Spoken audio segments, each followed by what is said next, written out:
Hello everyone.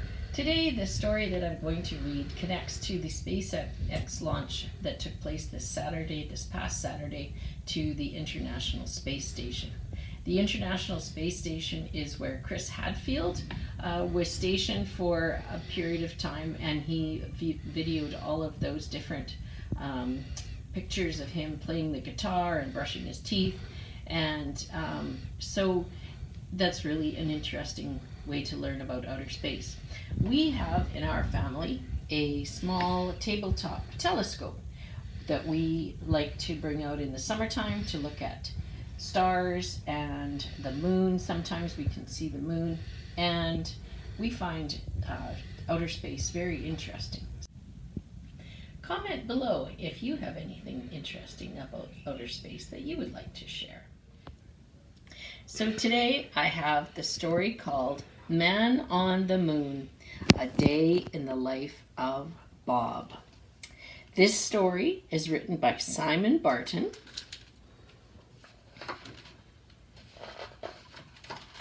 and is published by, or made by, Candlewick Press. The Man on the Moon, A Day in the Life of Bob. This is Bob. Perhaps you've heard of him. You may know him better as the Man on the Moon. And here you can see a little alien in the window of his neighbor's house. Here is Bob on the moon, and there's another alien. This is where Bob lives. Every morning he gets up at 6 o'clock.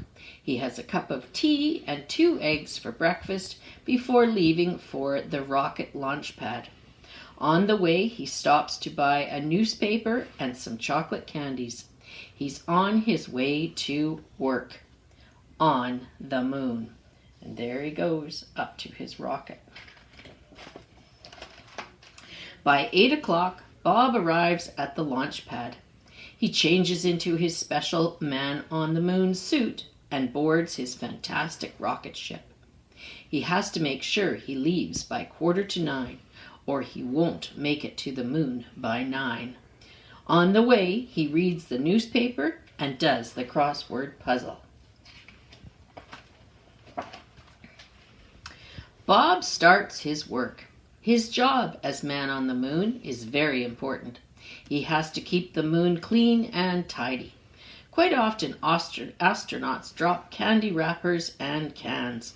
Some people say that aliens are responsible for much of the trash, but Bob knows that that's not true.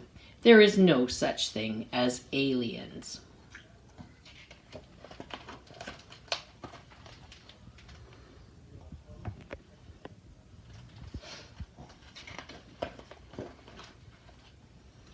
By 12:30, it's time to eat. Bob goes to his rocket ship to get his lunch box.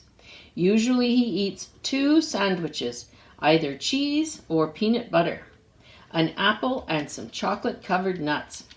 Sometimes he meets his friends for a picnic.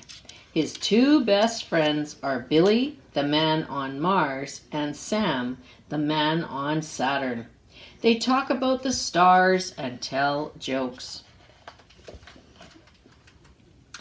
After lunch, tourist spaceships start arriving from Earth. It's part of Bob's job to entertain the tourists and give them something to photograph. They seem to like somersaults, handstands, and especially high moon jumps. Sometimes Bob performs for as long as 2 hours and gets quite out of breath. Sometimes the tourists' spaceships will land on the moon. When they do, Bob gives the tourists a guided tour and a speech. He tells them lots of facts, such as how many craters the moon has or how long it takes to walk around it on stilts. Sometimes people ask him about aliens, and Bob explains patiently that there aren't any. Afterward, Bob opens a small souvenir stand. He sells postcards, pens, coffee mugs, and small plastic moon models. By 4:30, all visitors must leave the moon. Bob looks around to see that everyone has left.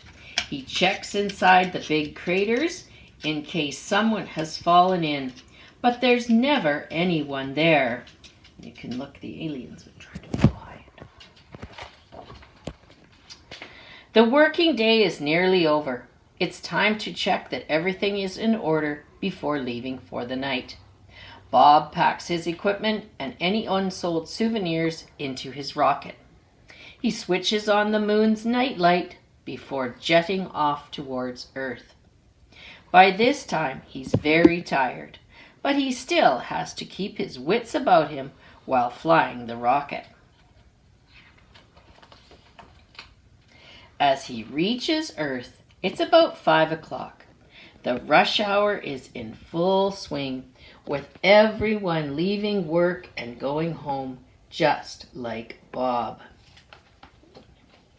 If you look carefully at the pictures below, you can see a few surprise beings amongst the people. When Bob gets home, first he has a long bath. Moon work can make you very grubby because sometimes the dust gets in your suit. At last, Bob goes to bed with a mug of cocoa. He sleeps soundly, bathed in moonbeams, very happy to be the man on the moon. And aliens? Well, Bob would know if there were any. Wouldn't he? So that's a fun look at what life might be like in the future if we go to travel to the moon. All right. Hope you enjoyed the story.